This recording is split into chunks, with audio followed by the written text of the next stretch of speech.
আমি ফার্স্ট যে নাটকটা করেছিলাম সবসময় বাবা মা ফ্যামিলি সবাই সাপোর্ট করেছিল, আম্মু সবসময় আমার পাশে ছিল এবং আম্মু সাথে ছিল বলেই আমি আজকে এই পর্যন্ত আসতে পেরেছি এবং সবাই খুবই সাপোর্ট করেছে।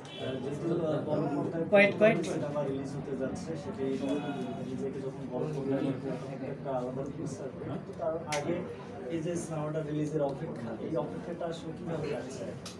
আসলে মুভি শুট যখন শুরু হলো তখন থেকে মনে হচ্ছিল যে আসলে এটা কখন রিলিজ হবে, কখন নিজেকে বড় পর্দায় দেখবো।